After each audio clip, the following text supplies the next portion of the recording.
Good morning, students. In this chapter, now our next topic is electrochemical cell. Okay, chapter चल रहा है हमारा redox reaction, और redox reaction में अब हमारा जो नेक्स्ट टॉपिक है वो है electrochemical cell. Okay, another name of electrochemical cell is galvanic cell, voltaic cell, Daniell cell. These are the different names of electrochemical cell. Now, what is the definition of electrochemical cell? A device which converts chemical energy into electrical energy by redox reaction known as electrochemical cell. Okay, so three words are there. First one is convert chemical energy into electrical energy by redox reaction. Okay, so किसी भी process में अगर redox reaction हो रही है और उसके अंदर केमिकल एनर्जी अगर इलेक्ट्रिकल एनर्जी में कन्वर्ट हो रही है, so that such type of device is called electrochemical cell. Okay, chemical energy converted into electrical energy, हमें इलेक्ट्रिसिटी प्रोवाइड हो रही है केमिकल रिएक्शन होने के बाद में. देखिए, इलेक्ट्रोकेमिकल सेल के हमने ये नेम बोल दिए, गैल्वेनिक सेल, वोल्टिक सेल और Daniell cell. Now what is the working of electrochemicals, ये वर्क कैसे करता है. Electrochemical cell consist of two half cells, दो हाफ सेल से ये मिलकर बना होता है, which are known as oxidation half cell and reduction half cell. जिस हाफ सेल के अंदर ऑक्सीडेशन होता है that one is known as oxidation half cell, और जिसके अंदर रिडक्शन होता है that one is known as reduction half cell. देखिए, मैं पहले आपको मैं बता देता हूँ इसकी स्ट्रक्चर कैसे होती है. ये इसकी स्ट्रक्चर है. इसमें दो हाफ सेल है. हाफ सेल का मीनिंग क्या होता है कि दो इसके अंदर बीकर हैं, एक फर्स्ट ये वाला है, सेकंड ये वाला बीकर है. जिस बीकर के अंदर ऑक्सीडेशन रिएक्शन होगी उसको हम कहेंगे ऑक्सीडेशन हाफ सेल, तो फर्स्ट वाले बीकर में होती है, और रिडक्शन हाफ सेल सेकंड वाले बीकर में होता है जिसमें रिडक्शन रिएक्शन होती है. ठीक है, किस किस ये मिलके बना होता है. देखो, ये फर्स्ट वाला जो बीकर है, इस फर्स्ट वाले बीकर के अंदर जिंक की एक रोड है, ये जिंक की रोड है ये. ठीक है, और इस जिंक की रोड को डिप किया गया है जिंक सल्फेट के सॉल्यूशन में. ओके, जिसकी कंसंट्रेशन है 1 m, 1 मोलरिटी के कंसंट्रेशन की सॉल्यूशन में जिंक सल्फेट में जिंक रोड को डिप कर रखा है. इस तरफ ये जो रिडक्शन वाला है सेकंड रिडक्शन हाफ सेल, इस रिडक्शन हाफ सेल के अंदर कॉपर की इलेक्ट्रोड है, कॉपर का जो इलेक्ट्रोड है, और ये डिप है 1 m कंसंट्रेशन के कॉपर सल्फेट सॉल्यूशन के अंदर. ये पूरा कॉपर सल्फेट का सॉल्यूशन है, इधर वाला जिंक सल्फेट का सॉल्यूशन है. ठीक है, जिंक सल्फेट में जिंक की रोड, कॉपर सल्फेट में कॉपर की रोड डिप्ड है. ठीक है, एक्सटर्नली ये दोनों के दोनों जो इलेक्ट्रोड हैं जिंक और copper, they are connected with wire. किससे कनेक्ट हैं? वायर से कनेक्ट हैं. Externally they are connected with wire. दोनों हाफ सेल जो हैं, ऑक्सीडेशन हाफ सेल और रिडक्शन हाफ सेल, ये दोनों half cell internally they are connected with salt bridge. Internally they are connected with salt bridge. देखो, salt bridge है ना, एक ग्लास की यू शेप की ट्यूब होती है, इस तरीके से यू शेप की एक ट्यूब होती है सॉल्ट ब्रिज. ठीक है, इस सॉल्ट ब्रिज के अंदर पोटेशियम नाइट्राइट या अमोनियम क्लोराइड जैसे स्ट्रॉन्ग इलेक्ट्रोलाइट्स भरे रहते हैं पेस्ट की फॉर्म में. ठीक है ना, लिक्विड नहीं, पेस्ट की फॉर्म में इनको भरे रहते हैं. ये जो सॉल्ट ब्रिज है ये दोनों इलेक्ट्रॉनों के सॉल्यूशंस में डिप होता है. ठीक है, और रोड्स जो हैं ये एक्सटर्नली वायर से कनेक्ट रहती हैं इस तरीके से. ठीक है, हमने यहाँ वोल्टमीटर भी लगा रखा है इसके बीच में. तो यहाँ through the external circuit electrons are move from one electrode to another electrode. Okay, इस तरीके से इसकी एक प्रोसेस होती है. इसका फिगर इस तरीके से होता है. अब जिंक जो है, जिंक का होता है ऑक्सीडेशन, इसलिए इसको बोलते हैं ऑक्सीडेशन हाफ सेल. कॉपर का होता है reduction, that's why that is known as reduction half cell. अब देखिए आगे क्या होता है इसके अंदर. सबसे पहले अपन पढ़ते हैं इसमें oxidation half cell. In this cell oxidation reaction occurs here zinc electrode is dipped in zinc sulfate solution where zinc acts as anode और नेगेटिव. जिंक जो है वो किस में कन्वर्ट हो गया? Zn+2 में कन्वर्ट हो गया, और दो इलेक्ट्रॉन इसने डोनेट किए. इसका मतलब जिंक की ऑक्सीडेशन स्टेट थी 0 और ये किस में कन्वर्ट हो गया? +2 के अंदर. इसका मतलब जिंक का क्या हुआ? यहाँ पर ऑक्सीडेशन हुआ है. जिंक का यहाँ पर ऑक्सीडेशन हुआ है, that's why that is known as oxidation half cell. ठीक है, reduction half cell. This half cell consists of copper electrode which dipped in copper sulfate solution. Here reduction reactions occur where copper acts as cathode positive, और यहाँ पर copper का क्या होता है? Reduction होता है. कॉपर दो इलेक्ट्रॉन्स गेन करके, कॉपर ने दो इलेक्ट्रॉन गेन किए और ये कन्वर्ट हो गया कॉपर के अंदर, मतलब कि +2 से लेके 0 में कन्वर्ट हो गया. तो that process is known as reduction process. Clear? एक बार डायग्राम में वापस देखिए. ये जो जिंक रोड है, यहाँ से जिंक जो है वो कन्वर्ट हो जाता है Zn+2 आयन में, और 2 इलेक्ट्रॉन जो इसमें निकलते हैं वो दोनों इलेक्ट्रॉन ये इस वायर से होते हुए यहाँ तक पहुँचते हैं कॉपर इलेक्ट्रोड तक। जिंक से दोनों इलेक्ट्रॉन निकलते हैं और यहाँ से होते हुए कॉपर के इलेक्ट्रोड तक वायर में पहुँचते हैं ये, ठीक है। कॉपर जो है तो देखो आप जिंक के यहाँ क्या रिलेशन लिखी हुई है, Zn converted into Zn+2 with 2 electron. ये जो Zn+2 का आयन है ये सॉल्यूशन में आ जाते हैं।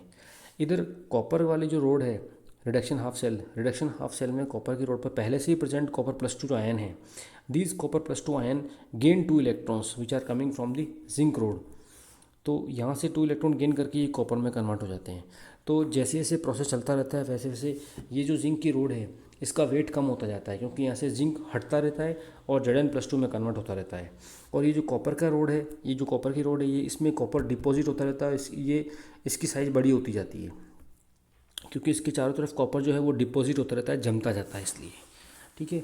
हमें क्या चाहिए थे, इलेक्ट्रॉन जो हमें एक्सटर्नल सर्किट में मिलते रहते हैं। 2 इलेक्ट्रॉन एक्सटर्नल सर्किट में आते रहते हैं।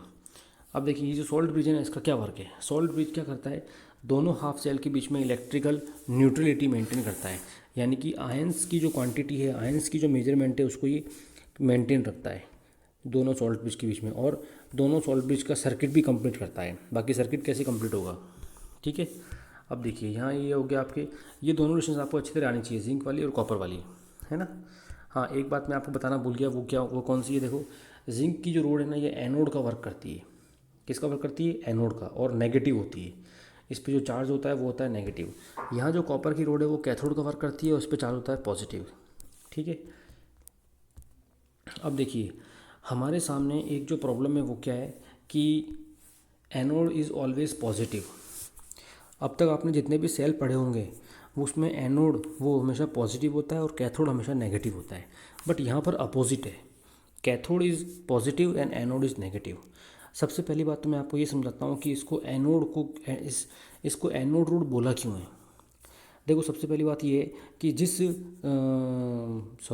जहाँ पर ऑक्सीडेशन होता है ना उसको बोलते हैं एनोड।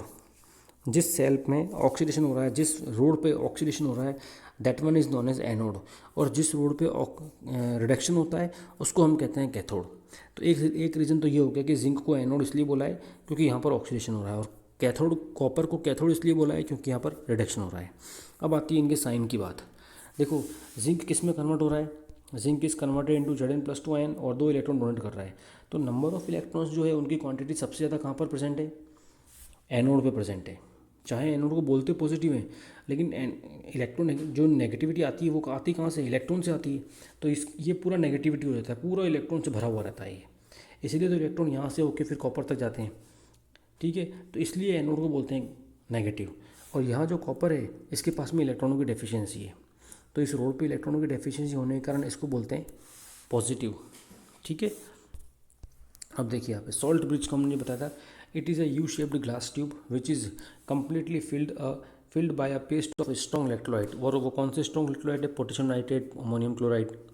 क्या फंक्शन है सॉल्ट ब्रिज का, it completes the internal circuit between the both half cells and it maintain the electrical neutrality between both half cells. Electrical neutrality ions के थ्रू मेंटेन करती है और दोनों को एक्सटर्नल सर्किट को भी कंप्लीट करती है। कौन कौन सी केमिकल रिएक्शन हो रही है, देखो आप एनोड पे कौन सी केमिकल रिएक्शन हो रही है, ये साथ में यहाँ लिखी हुई है। देखो एनोड पर रिएक्शन हो रही है, केवल एनोड पर zinc converted into Zn+2 electron. Cathode पर कौन सी रिएक्शन हो रही है, कॉपर+2 जो पहले से प्रेजेंट थे उन्होंने 2 इलेक्ट्रॉन गेन किए और वो कॉपर में कन्वर्ट हो गए, ठीक है। अब हम लिखते हैं ओवरऑल रिएक्शन। ओवरऑल रिएक्शन लिखने से पहले हमको एक लाइन खींचनी है पूरी बड़ी, और 2 इलेक्ट्रॉन से 2 इलेक्ट्रॉन काट देने हैं आपको। जो बचा हुआ पार्ट है वो रिएक्टेंट वाला रिएक्टेंट साइड, प्रोडक्ट वाला प्रोडक्ट साइड लिखेंगे। तो ओवरऑल रिएक्शन क्या आती है हमारे सामने, देखो zinc converted into zinc plus कॉपर+2 गिव्स Zn+2 प्लस कॉपर। ये आपकी होती है overall reaction. Finally the weight of zinc electrode decreases and the weight of, ये मैंने आपको बता ही दिया, क्योंकि कॉपर में वो डिपॉजिट होगा इसलिए उसका वेट बढ़ता जाएगा और एक का वेट कम होता जाएगा, ठीक है। अब आप यहाँ पे एक छोटा टॉपिक आता है electrode potential. It is the potential difference और charge difference between an electrode and its aqueous solution. Electrode और एक्वस सॉल्यूशन के बीच में जो चार्ज का डिफरेंस है, देखो ये इलेक्ट्रोड है और ये जो सॉल्यूशन भरा हुआ है इसके बीच में, इन दोनों के बीच में जो चार्ज का डिफरेंस है, और वो चार्ज का डिफरेंस तो होगा ही होगा, उसी को हम बोलते हैं इलेक्ट्रोड का पोटेंशियल, ठीक है। That is known as electrode potential, ठीक है। अगर चार्ज का डिफरेंस नहीं होगा तो फिर सर्किट कंप्लीट नहीं होगा, सर्किट में इलेक्ट्रिसिटी का फ्लो नहीं हो पाएगा। तो चार्ज का डिफरेंस को ही हमने क्या नेम दिया, इलेक्ट्रोड पोटेंशियल बोल दिया। अगर अगर ये इलेक्ट्रोड पोटेंशियल यहाँ पर हो रहा है तो उसको बोलते हैं ऑक्सीडेशन इलेक्ट्रोड पोटेंशियल, अगर इस तरफ हो रहा है तो उसको बोलते हैं रिडक्शन इलेक्ट्रोड पोटेंशियल।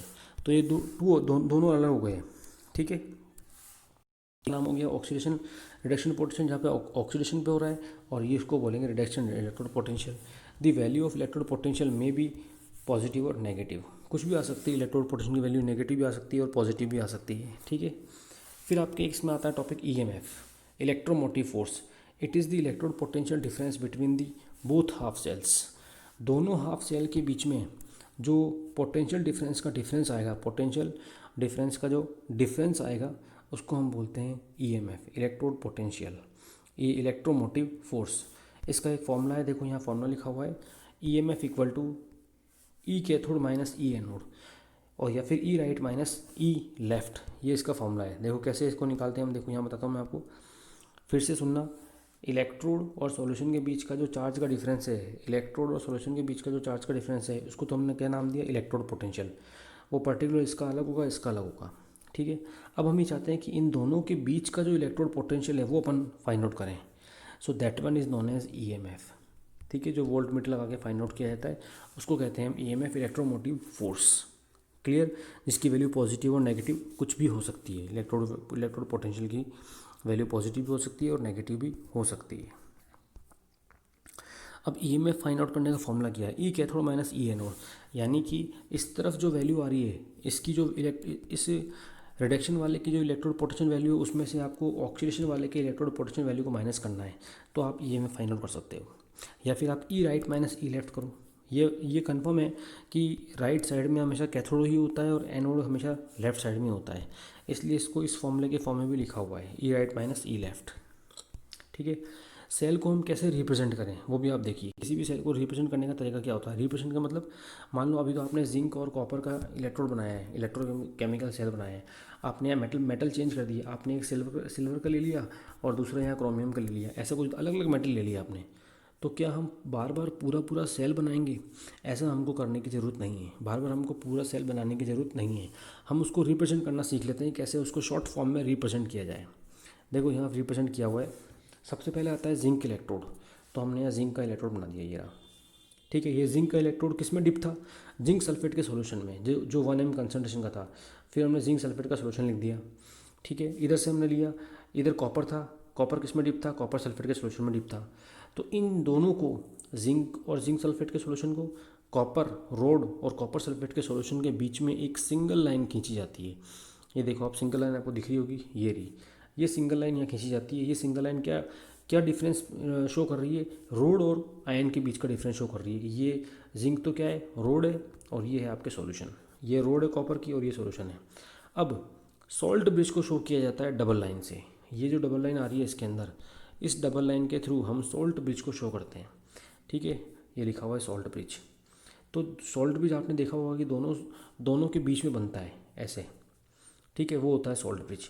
और कॉपर देखो, यहाँ से एक वायर निकल रहा है जो यहाँ से होते हुए यहाँ तक पहुँच रहा है, और एरो भी इसके अंदर क्या पता लगा रहा है कि एरो से इलेक्ट्रॉन मूव कर रहे हैं जो कॉपर इलेक्ट्रोड तक जा रहे हैं।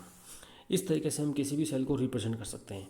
देखो इधर क्या हो रहा है, ये ऑक्सीडेशन हाफ सेल है, ये रिडक्शन हाफ सेल है, ये एनोड है जो नेगेटिव है, ये कैथोड है जो पॉजिटिव है, ये लेफ्ट वाला है, ये राइट वाला है, बीच में सॉल्ट ब्रिज लगा हुआ है। Okay, so we can represent the electrochemical cell by this method. Okay, now our next topic is types of redox reaction. Redox reaction के बहुत सारे टाइप्स होते हैं। ओके, ये टाइप्स आप लोगों ने पढ़े हुए हैं, लेकिन हमें रेडॉक्स रिएक्शन की फॉर्म में इन्हें पढ़ने हैं। जैसे फर्स्ट जो टाइप है वो है combination reaction, those reactions in which 2 or more than 2 substances are react with each other and they give a product, ठीक है। उसको हम क्या बोलते हैं, कॉम्बिनेशन रिएक्शन है, कंबाइन हो रहे हैं दो रिएक्टेंट। जैसे कौन कौन से रिएक्शन, दो कंबाइन कॉम्बिनेशन रिएक्शन है। देखो आप, मैग्नीशियम की रिएक्शन ऑक्सीजन से हो गई तो MgO बन गया, मीथेन की रिएक्शन ऑक्सीजन से हुई, मीथेन को हम बर्न कर रहे हैं ऑक्सीजन के साथ में, तो कार्बन डाइऑक्साइड और वाटर का फॉर्मेशन हुआ, ये आपकी कंबशन रिएक्शन हो गई है, मतलब दोनों कॉम्बिनेशन रिएक्शन। अब हमें ये एक्सप्लेन करना है कि ये रेडॉक्स रिएक्शन कैसे है। तो अगर हम देखें यहाँ पर, तो मैग्नीशियम की ऑक्सीडेशन स्टेट 0 है, ऑक्सीजन की ऑक्सीडेशन स्टेट 0 है, MgO के अंदर Mg+2 की फॉर्म में है और ऑक्सीजन -2 की फॉर्म में है। इसका मतलब मैग्नीशियम तो किस में कन्वर्ट हो रहा है, +2 के अंदर, और ऑक्सीजन किस में कन्वर्ट हो रही है, -2 में। तो मैग्नीशियम का तो हो रहा है ऑक्सीडेशन, और O2 का हो रहा है reduction, so that is the redox reaction. इस तरीके से हम कोई सी भी रिएक्शन उसको एक्सप्लेन कर सकते हैं उसके ऊपर ऑक्सीडेशन नंबर लिख कर कि इसका ऑक्सीडेशन हो रहा है या रिडक्शन हो रहा है, जिससे ये प्रूव हो जाएगा कि ये एक रेडॉक्स रिएक्शन है। और ये किस टाइप की रिएक्शन थी, कॉम्बिनेशन रिएक्शन थी ये वाली। ठीक है, ऐसे आप सेकंड वाली रिएक्शन को आप करके देखिएगा, मीथेन रिएक्शन O2 हर जितने भी यहाँ पर रिएक्टेंट और प्रोडक्ट है उनमें जितने भी एटम हैं, एलिमेंट हैं, उनके ऊपर आपको ऑक्सीडेशन स्टेट लिखनी है हर एक के ऊपर। उसी से पता पड़ेगा कि यहाँ ऑक्सीडेशन हो रहा है या रिडक्शन हो रहा है। Decombination reaction, when any compound is decomposed into more than one product. ठीक है, इसमें क्या हो रहा है, ऑक्सीडेशन का उल्टा है, डीकॉम्बिनेशन रिएक्शन है, ये कॉम्बिनेशन रिएक्शन का उल्टा है ये। ठीक है, तो ये डीकॉम्बिनेशन रिएक्शन होगी। जैसे आपने वाटर को क्या किया, डिकम्पोज किया, तो इससे ऑक्सीजन और हाइड्रोजन बन गई। ठीक है, तो यहाँ पर वाटर में हाइड्रोजन था +1 और ऑक्सीजन था -2, ये 0 और 0 में कन्वर्ट हो गए। इसका मतलब वाटर में जो एक हाइड्रोजन था उसका ऑक्सीडेशन और एक रिडक्शन हुआ, तो ये एक रिडॉक्स रिएक्शन का एग्जांपल हो गया। एक और एग्जांपल देखो, potassium chlorate KClO3। Potassium chloride को जब हीट किया जाता है तो ये पोटेशियम क्लोराइड और ऑक्सीजन में कन्वर्ट हो रहा है। That is a lab preparation method of oxygen gas. अगर हमको ऑक्सीजन गैस लैब में बनानी है तो ये बहुत अच्छा मेथड है। हमको पोटेशियम क्लोराइड को खाली हीट करना है तो ऑक्सीजन मिलती है इससे। तो जब आप हर एलिमेंट के ऊपर देखोगे तो K के ऊपर +1, Cl के ऊपर +5, ऑक्सीजन के ऊपर -2, ये इनकी है ऑक्सीडेशन स्टेट। K के ऊपर +1, Cl के ऊपर -1, ऑक्सीजन के ऊपर ऑक्सीजन के ऊपर 0 है क्योंकि एक मॉलिक्यूल है इसलिए। अब देखो K जो +1 में है ना, इधर भी K +1 में है और इधर भी K +1 में, इसका मतलब इसके ऊपर कोई इफेक्ट नहीं पड़ा है, इसका ना तो ऑक्सीडेशन हुआ है ना रिडक्शन हुआ है। Cl +5 से बदल गया है, +5 से कन्वर्ट हुआ है -1 के अंदर। ठीक है, और ऑक्सीजन -2 से गई है 0 के अंदर, तो इनका ऑक्सीडेशन और रिडक्शन हुआ है।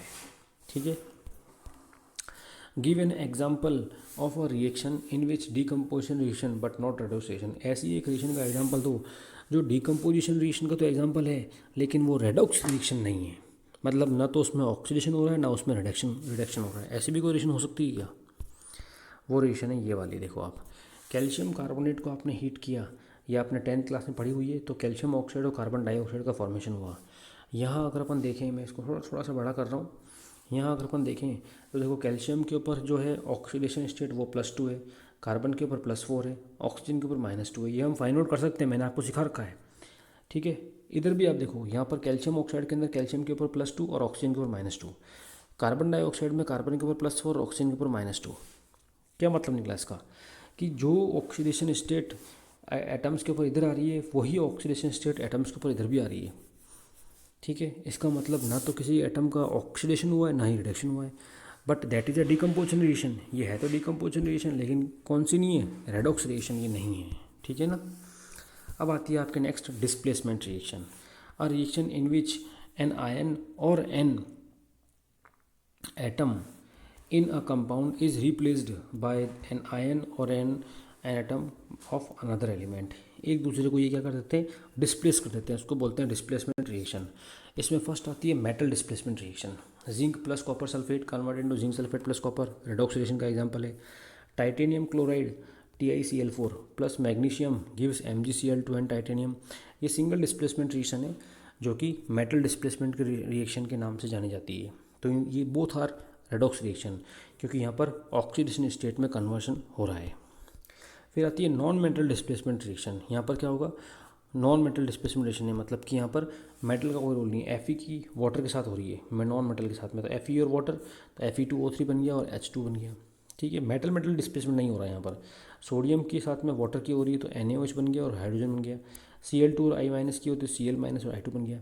तो अगर आप यहाँ पर ढंग से देखोगे तो जितने भी एलिमेंट हैं, जैसे एक एग्जांपल देखो जिसमें Fe 0 में था लेकिन Fe+3 में बदल गया, तो उसका क्या हो गया, ऑक्सीडेशन हो गया। अब किसका रिडक्शन हुआ है वो आप देखो, ऑक्सीजन इधर -2 में था, इधर भी -2 में, तो इसके ऊपर कोई इफेक्ट नहीं पड़ा। लेकिन हाइड्रोजन का +1 है और इधर हाइड्रोजन का 0 है, इससे पता लग गया कि यहाँ पर क्या हो रहा है, रिडक्शन हो रहा है। -1 से 0 में चला गया हाइड्रोजन। ठीक है, तो वाटर का रिडक्शन हो गया यहाँ पे। ठीक है, आपको पूरे चैप्टर के अंदर ऑक्सीडेशन और रिडक्शन प्रोसेस ऑक्सीडेशन नंबर के बेसिस पे ही समझना होगा। ठीक है, एडिशन ऑफ ऑक्सीजन और रिमूवल ऑफ हाइड्रोजन के बेसिस पे आप मत समझो, नहीं तो आप फिर पीछे हो जाओगे। अब देखो आप डिसप्रपोर्शनेशन रिएक्शन, इस पे आप इंपॉर्टेंट लगाना, बहुत इंपॉर्टेंट रिएक्शन है ये डिसप्रपोर्शनेशन रिएक्शन। एग्जाम में, नीट के एग्जाम में आप इसे को फ्रिक्वेंटली आती रहती है रिएक्शन, कभी इस साल कभी दूसरे साल, इस तरीके से होता है क्या ऐसे में। देखो आप, अ reaction in which an element in a one, ध्यान से समझना, एक बार में समझ में आ जाएगी तो आ जाएगी, नहीं तो फिर बहुत देर तक नहीं आती। अ reaction in which an element in one oxidation state is simultaneously oxidized and reduced। मतलब कि एक एलिमेंट ये एक ऐसा है जिसका ऑक्सीडेशन भी हो रहा है और रिडक्शन भी हो रहा है। ये बात अभी तक समझाई गई है इसके अंदर, ठीक है। उसका ऑक्सीडेशन भी हो रहा है और रिडक्शन भी हो रहा है। उसके बाद क्या कह रहा है देखो वो, and it show 3 different oxidation states. एक ही एलिमेंट एक ही रिएक्शन के अंदर 3 डिफरेंट ऑक्सीडेशन स्टेट शो करता है, in which its oxidation state is intermediate of lower and higher।